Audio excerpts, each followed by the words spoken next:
Good evening. The evening news. Babatunde Bolatito is my name. In a decisive move to address the recent communal clashes between Ifon and Ilobu communities, Osun State Governor Senator Adeleke has convened an emergency security meeting with service chiefs. During the session, Governor Adeleke expressed profound condolences to the families affected by the crisis and reaffirms its administration's commitment to safeguarding the welfare and security of all Osun residents. Governor Adeleke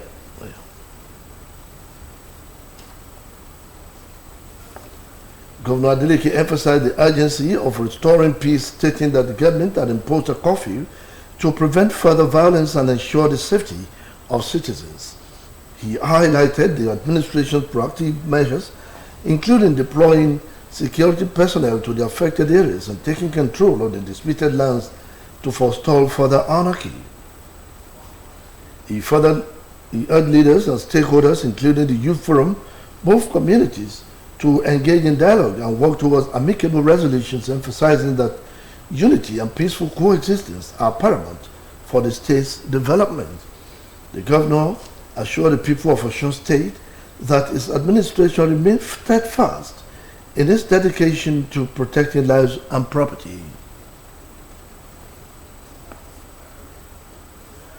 Governor Adeleke assured the people of the state of his administration's readiness to protect life and property. Represented the Commissioner of Police, the Deputy Commissioner of Police Operations conveyed the law enforcement agency's commitment to enforcing the curfew and maintaining law and order in the affected communities. The DCP operation emphasized the security forces have been directed to apprehend any individual or group attempting to incite further violence or disrupt the peace. He called on residents to cooperate with security agencies by providing timely information that could prevent escalation of conflicts, thereby ensuring a safer environment. Their determination, they are ready to make sure that Osun is peaceful. The youth should not ask you to come out and start burning houses and let their children come out too and do it first. They should not be used. Osun is peaceful. We are doing wonderful things in Osun State here in terms of our 5-point agenda, in terms of infrastructure, in terms of education, in terms of health, and so on and so forth. So that is what we want to bring the dividends of democracy to Osun State. His Excellency has just synergized us about the way forward, and we are ready. We have been doing it and will continue to do it to make sure that the entire Osun State is peaceful. And like I said earlier, we have been doing it and we will continue to do it, especially that Ifon in Ilobu will be seriously more tackled than before.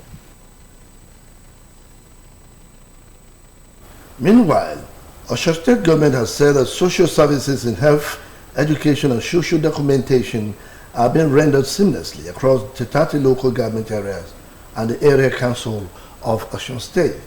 In a press statement by the spokesperson to the governor, Malam Olawale Rashid, the statement said local schools and health centers are operating effectively and efficiently with local patronage at all times. According to the statement, Governor Adeleke recently visited some health centers and actually made 2 instances of successful childbirth at Telemo and Osun. The statement further confirmed that services for state of origin and local government identification have been made electronic since 2023, noting that as part of the government push to digitize services to the citizens, thousands of applicants have assessed their state of origin and local government identification online real-time from 2023 to date. Malam Olawale Rashid noted that contrary to fake news by opposition, local government administration is not paralyzed in Osun, as attested to by visits to schools and some health centers by the illegal yes or no council chairman, which they even posted on social media. The statement therefore enjoined members of the public to disregard the fake news from merchants of falsehood and their closet agents of chaos within some discredited media platform. Malam Olawale Rashid said, as a pro-people leader, Governor Adeleke is committed to sustenance of good governance and democratic dividends across Osun State within the context of the rule of law and fear of God. The lawmaker representing Oduote Borikwe Ifelonu Federal Constituency, the state, in the House of Representatives, Honorable Olusoji Adetoji, has reiterated his commitment to ensuring that democracy dividend gets to every member of his constituency through quality representation. Honorable Adetoji stated this during the unveiling of the skill acquisition and empowerment for youth in Oduote Borikwe and Ifelonu local government federal constituency, emphasized the need to strengthen the purchasing powers of his constituents, make them economically buoyant, boost food production, and reduce unemployment, informed his decision. The lawmaker, who is also a member of the House Appropriation Committee, expressed appreciation to the people for trusting him with their votes, just as he assured that he remains committed to facilitating more dividends of democracy to his constituency to complement the development drive of Governor Ademola Adeleke. In his remark, the state chairman of the People's Democratic Party, Honorable Sunday Bisi, who spoke through the party's secretary, President Bola Ajao, maintained that the PDP will continue to implement policies that have positive impact on the lives of the people, adding that the party will never derail in its quest to providing good governance for the people. In his address, the Speaker of the State House of Assembly, Honorable Adewale Egbedu, commended the facilitator of the program, Honorable Adetoji, for providing quality representation in his constituency, as he congratulated the beneficiaries of the fish farming training for being part of the life-changing event that will equip them with the necessary skill needed to survive the present economic situation in Nigeria. As discussions on Nigeria's electoral system continue, Nigerians have continued to express divergent views on the possible scrapping of the Independent National Electoral Commission, INEC. While some believe INEC has failed in delivering credible election and should be replaced with a new system, others argue that strengthening the commission through reform is a better alternative to ensure electoral integrity and democratic stability. Let's hear their views. The report will be brought to you in a subsequent bulletin. Super Eagles captain William Troost Ekong and talisman Victor Osimhen have issued stand warning to Zimbabwe ahead of the crucial 2026 World Cup qualifier scheduled for Tuesday at the Godswill Akpabio International Stadium in Uyo. The defender was instrumental to Nigeria's 2-0 victory over Rwanda in Kigali, emphasized the hunger within the squad to reach football's biggest stage. He said apart from himself and Alex Iwobi, and perhaps a couple of others who were part of the 2018 FIFA World Cup, the current generation is hungry to play at the highest level, make Nigeria proud, and at the same time do themselves proud too. Osimhen echoed his captain's fighting spirit at the Victoria Airport, saying the team is ready. According to him, the remaining matches are wars, and the team is ready to fight them with all they have to win. Ekong also expressed satisfaction with the team's performance against Rwanda, describing it as a statement of intent in their World Cup qualification campaign. While acknowledging Osimhen's impressive brace, they secured the crucial win. The skipper insisted on celebrating the collective effort rather than individual brilliance. He lauded the contributions of debutant Tolu Arokodare and Alhassan Yusuf, who he noted played out of position but still delivered a commendable performance. On the foreign scene, the South African ambassador, who was expelled from the U.S. after a row with Donald Trump's government, has said he has no regrets. Tensions between South Africa and the US have been on a downward spiral since Trump came into office in January. Rasul 62 was declared unwelcome in the US after the State Secretary Marco Rubio called him a race-baiting politician who hates America, following a statement by the ambassador that Trump was mobilizing supremacism as the statewide population faced becoming a minority. The remark made during a webinar organized by a South African think tank were meant to alert South African intellectuals and political leaders to change of the way they live, to change to the way they are positioned in the United States, that the old way of doing business with the US was not a good one. The move followed years of calls by land reform, with activists and politicians seeking to redistribute farmland from the white minority. In response to the law, Washington called aid to South Africa. An executive order cited unjust racial discrimination against white Afrikaners, descendants of mainly Dutch settlers who first arrived in the 17th century. And that ends the evening news on OSBC TV. Please join us at 7 for Deadline. Good evening.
Ìpínlẹ̀ Ọ̀ṣun. Titolúwa ni. Ìpínlẹ̀ Ọ̀ṣun. Titolúwa ni bẹ́ẹ̀. Àlàáfíà rẹ̀ kalẹ̀. Iṣẹ́ rere rẹ̀ ò lópin. Ẹ bá wa gbé lárugẹ.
kúrọ̀lẹ́ àkó ìsinmi òní ìròyìn ìrọ̀lẹ́ la mú wá fún yín Mojíbọ́lá Káyọ̀dé Ọ̀kẹ́ lórúkọ mi.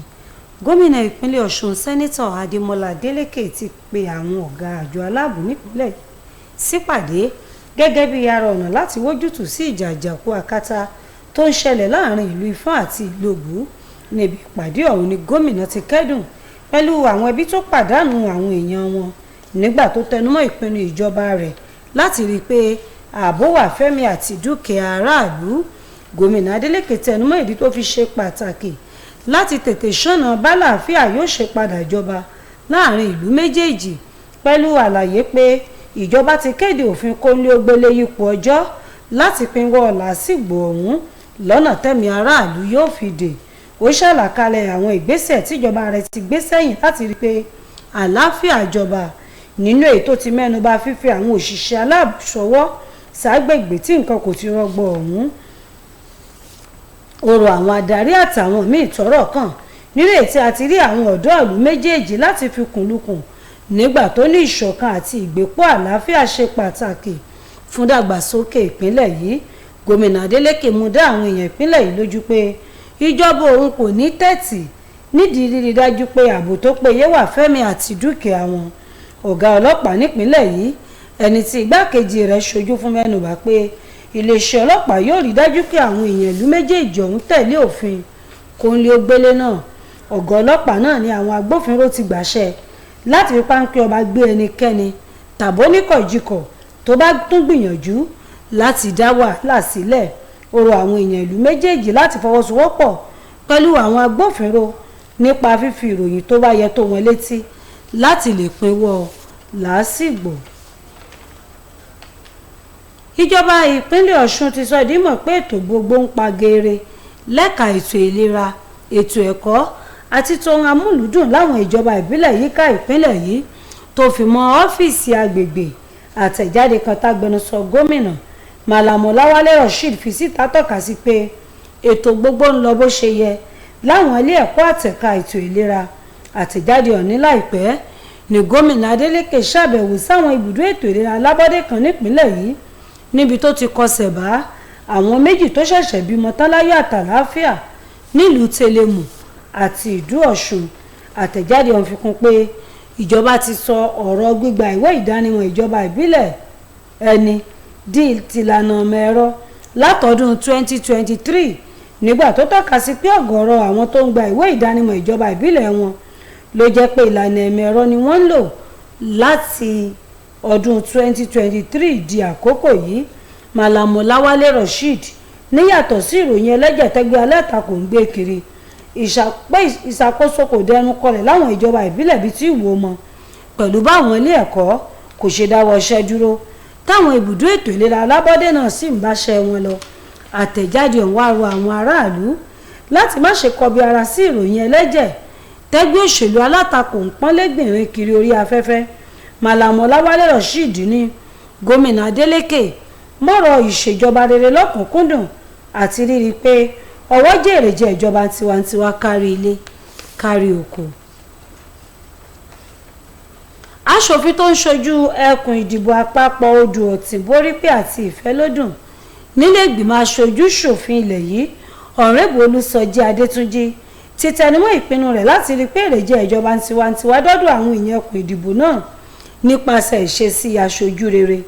Ọ̀rẹ́bù Adétúnjì tó sọ bẹ́ẹ̀ níbi ayẹyẹ ìṣíde ètò ẹ̀kọ́ṣẹ́ ọwọ́ àti ríró àwọn ọ̀dọ́ lágbára lẹ́kùn ìdìbò ọ̀hún tẹnumọ́ ìdí tó fi ṣe pàtàkì láti ṣàgbékalẹ̀ ètò tí yóò jẹ́ kétò ọrọ̀ ajé àwọn èèyàn ẹkùn ìdìbò náà dúró re nípasẹ̀ ìpèsè oúnjẹ tó ṣẹ́kù àti dídí àìríṣẹ́ṣe kù. Aṣòfin ọ̀hún tó jẹ́ ọ̀kan lára ọmọ ìgbìmọ̀ tẹ̀kótó ilé fẹ́tọ̀ ìṣúná mọrírì àwọn èèyàn ẹkùn ìdìbò náà fún ìgbẹ́kẹ̀lé tí wọ́n ní nínú ohun tó mú kí wọ́n dìbò fóun nígbà tó sọ̀rọ̀ ìdánilójú pé òun yóò túbọ̀ jẹ́ kí èrè jẹ́ ìjọba tiwantiwa dọ̀dọ̀ àwọn èèyàn òun tóun ṣojú láti lè kún àyàn iṣẹ́ ìdàgbàsókè tí gómìnà Adémọ́lá Adélékè ń ṣe lọ́wọ́. Nínú ọ̀rọ̀ alága ẹgbẹ́ òṣèlú PDP nípínlẹ̀ yìí ọ̀rẹ́bù Sunday Bisi ẹni tákọ̀wé ẹgbẹ́ náà ọmọọba Bọ́lá Àjàó gbẹnusọ fún ló ti tẹnumọ́ pé ẹgbẹ́ òṣèlú PDP kò ní tẹ́tì nídìí ṣíṣàmúṣẹ àwọn ètò tí yóò nípa rere lórí ìgbé ayé aráàlú pẹ̀lú àfikún pé ẹgbẹ́ náà kò ní yẹsẹ̀ nídìí ìṣèjọba rere. Nígbà tó ń sọ̀rọ̀ abẹnuganlé aṣòfin ìpínlẹ̀ yìí ọ̀rẹ́bù adéwálé ẹgbẹ́ yóò bọ ọ̀rẹ́bù adétúnjì fún bó ṣe jẹ́ aṣojú rere fáwọn èèyàn ẹkùn ìdìbò rẹ̀ nígbà tó káwọn tó jàǹfààní ètò náà kú oríire ìdánilẹ́kọ̀ọ́ nípa ọ̀sìn ẹja èyí tó ní yóò ṣèrànwọ́ fún wọn nídìí àtìborí ìpèníjà ètò ọrọ̀ ajé tó wà ń tà báyìí. èrò àwọn èèyàn orílẹ̀-èdè ṣọ̀tọ̀ọ̀tọ̀ nípa èròǹgbà àti ṣàtúntò àjọ elétò ìdìbò ilẹ̀ INEC nígbà táwọn èèyàn kan wòye pé àjọ INEC kùnà nídìí ojúṣe rẹ̀ láti ṣètò ìdìbò tó gbóúnjẹ fẹ́gbẹ́ gbàwó bọ̀ èyí tó mú kí wọ́n pè fún pípààrọ̀ àjọ náà. Àwọn kan wòye pé tí àtúntò bá bá àjọ INEC yóò jẹ́ kó lè ṣojúṣe rẹ̀ bó ṣe yẹ lọ́nà tíjọba tiwantiwa yóò ṣe rẹ́sẹ̀ walẹ̀. àmọ́ agbóhun táwọn èèyàn ń sọ ní sísẹ̀ntẹ̀lé nínú àwọn ìròyìn wa míì tó ń bọ̀ lọ́nà. Lábala ìròyìn eré ìdárayá balógun fún ikọ̀ Super Eagles William Chus Ekong àti Victor Osimhen ti ránṣẹ́ ìkìlọ̀ sórílẹ̀-èdè Zimbabwe ní báyìí tí orílẹ̀-èdè yóò máa wákò pẹ̀lú Zimbabwe lọ́jọ́ ìṣẹ́gun tó ń bọ̀ ní pápá ìṣeré Godswill Akpabio tó wà nílùú Uyo ìpínlẹ̀ Akwa Ibom gẹ́gẹ́ bí ara ìdíje kò mẹ́sì oyọ fún fi ẹ̀yẹ àgbáyé ọdún 2026. Osimhen tó gbá àmì ayò méjì torílẹ̀-èdè yìí fífàgbà hàn Rwanda wọlé níbi ìdíje tó wáyé ní Kigali tẹnumọ́ pé ikọ̀ ilẹ̀ yìí ti múra tán oníyàtọ̀ sí òun àti Alex Iwobi àtàwọn díẹ̀ míì táwọn kópa níbi ìdíje ife ẹ̀yẹ àgbáyé ọdún 2018. Àwọn tó ṣẹ̀ṣẹ̀ darapọ̀ mọ́ ikọ̀ náà báyìí fẹ́ ṣohun tí yóò sọ wọ́n di ẹni àmúyangàn lágbọn eré ìdárayá nílẹ̀ yìí. Osimhen ní ikọ̀ Super Eagles ti múra tán àti pé wọ́n ṣe tán láti rí i pé ìdíje náà jẹ́ ikún gekeegun lọ́nà àti lè jáwé olúborí. Bákan náà ni Chus Ekong fìdùnnú ràn sí ìṣọwọ́ṣe Super Eagles ní Rwanda ètò ló ṣàfihàn pé orílẹ̀-èdè yìí ṣetán láti kúnjú òṣùwọ̀n fún ìdíje ife ẹ̀yẹ àgbáyé tó ń bọ̀ lọ́nà. Ekong tó yòǹbó ìṣọwọ́ṣe Osimhen lórí pápá tó mọ rírì Tolú Arokodare àti Aliazan Yusuf tó jẹ́ pé ìgbà àkọ́kọ́ wọn nìyí ṣùgbọ́n tí wọ́n ṣe dáadáa lórí pápá. Nílẹ̀ òkèèrè aṣojú ilẹ̀ South Africa nílẹ̀ Amẹ́ríkà tí ilẹ̀ Amẹ́ríkà lé pé kó máa lọlé lẹ́yìn tó ta kàngbọ̀n pẹ̀lú ìjọba ààrẹ Donald Trump ti ní òun kò kábàámọ̀ ìṣesí òun bíi ti wò mọ́ látìgbà tí Donald Trump ti dé ọ́fíìsì lóṣù kínní ọdún yìí láìgbọ́ra ẹniyé tó ń ṣẹlẹ̀ láàrin ilẹ̀ South Africa àti Amẹ́ríkà ti lé sí ilẹ̀ Amẹ́ríkà ní òun kò fẹ́ ríra sọ ẹni ọdún méjìlélọ́gọ́ta náà mọ́ lẹ́yìn tákọ̀wé ìjọba ilẹ̀ Amẹ́ríkà fọ́rọ̀ ilẹ̀ òkèèrè Marco Rubio ni ó kórìíra ilẹ̀ Amẹ́ríkà látàrí ohun tó sọ nípa ààrẹ Donald Trump. Ìgbésẹ̀ tí ilẹ̀ Amẹ́ríkà gbé lórí ọ̀rọ̀ raso jẹ́ ohun tí kò fi bẹ́ẹ̀ wọ́pọ̀ látìgbà náà lájọṣepọ̀ láàrin ilẹ̀ Amẹ́ríkà tó ilẹ̀ South Africa ti mẹ́ẹ̀ lóṣù kínní ọdún yìí láàrẹ ilẹ̀ South Africa Cyril Ramaphosa fọwọ́ sí òfin kan tó fààyè gba kíjọba gbẹ́sẹ̀ lé ilẹ̀ láìsan gbàmábínú fẹ̀ni tọ́rọ̀ bá kàn. Lẹ́yìn òfin ọ̀hún nílẹ̀ Amẹ́ríkà bá dáwọ́ ìrànwọ́ tó ń ṣe fún ilẹ̀ South Africa dúró lórí àwíjàre pé àgbékalẹ̀ òfin náà tako àwọn ẹ̀yà aláwọ̀ funfun tó ń gbé ní South Africa. Èyí lópin ìròyìn ìrọ̀lẹ́ fún tàkókò yìí aago 7 àbọ̀ alẹ́ ní kẹ́ẹ̀tún pàdé wa nígbà tá a máa mú àṣàyàn ìròyìn wá fún yín títí ìgbà náà ẹ kú kalẹ̀.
titolúwa ni.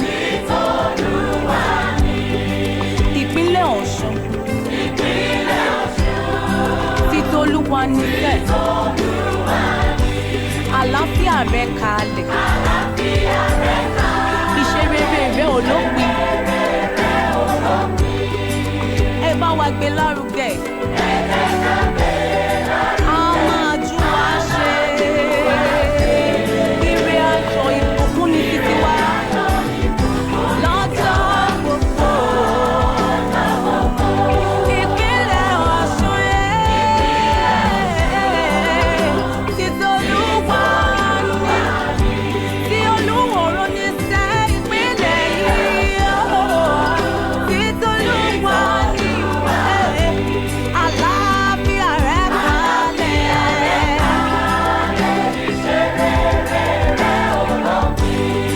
Ẹ jẹ́ ká gbé lárugẹ. A máa tún wá ṣe o.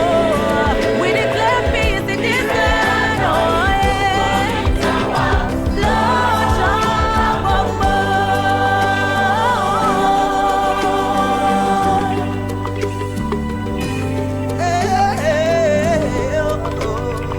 Ilẹ̀ yàtọ̀ wá, ara àtò wá o. Kílẹ̀ wa kún fóun tó dùn, ìbáyín kékeré kórè sọ́hun. Kílẹ̀ ra wa bọ̀ wá sípò, ohun gbogbo máa lọ létòlétò. Ìpínlẹ̀ Ọ̀ṣun, ó yá gbàgbára Olúwa, kí ìfẹ́ òtítọ́, ìfẹ́ ìṣẹ̀tàn, gbógun wà sáàárín wa lórúkọ Jésù Olùgbàlà. In unity and harmony. Ìpínlẹ̀ Ọ̀ṣun. Titolúwa ni.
bàjẹ́ nígbà tiwa. Kókun má wọ̀lú nígbà tiwa.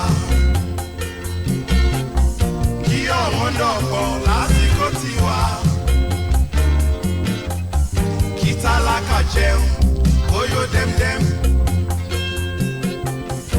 Iwájú lọ̀pá ẹ̀bí tí ń rẹ́sì. Oníṣẹ́ ọwọ́ omi àríṣe. Kí gbogbo oníṣòwò kẹrẹ́rẹ́ ọjà jẹ́. Òṣìṣẹ́ ìjọba ẹ̀kọ́ ìṣiṣẹ́ o. Káboyún bí wẹ́rẹ́ kákan dọ́lọ́mọ. Ìbùkún owó ìbùkún ọmọ o.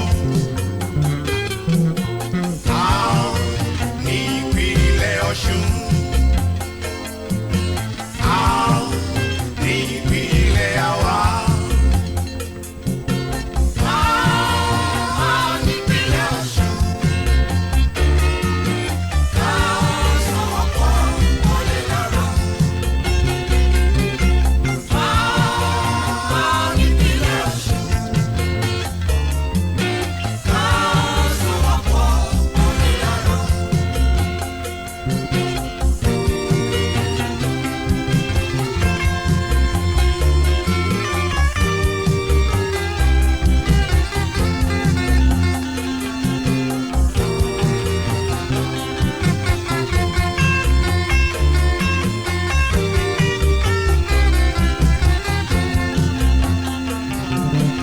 Ẹ jẹ́ ká sowọ́pọ̀ ká ní ìṣọ̀kan. Kí Ọ̀ṣun kó lè gòkè àgbà. Ẹ jẹ́ kí a ní ìfẹ́ ara wa. Ká sowọ́pọ̀ pẹ̀lú ìjọba wa. Ẹ gbé Ọ̀ṣun lárugẹ. Nílé Ifẹ̀ l'Óṣogbo. Nílé Ṣáà l'Ẹdẹ. L'Éjìgbò nílà Ọ̀ràngún. Ní Gbọ̀ngán ní Kírun. Ìtìlé tòkó kó parapọ̀. Ẹ jẹ́ ká gbé Ọ̀ṣun lárugẹ. Ọ̀ṣun kó dàgbà kó di kí araba. Tiwantiwa ní ìpínlẹ̀ Ọ̀ṣun. Tiwantiwa ní ìpínlẹ̀.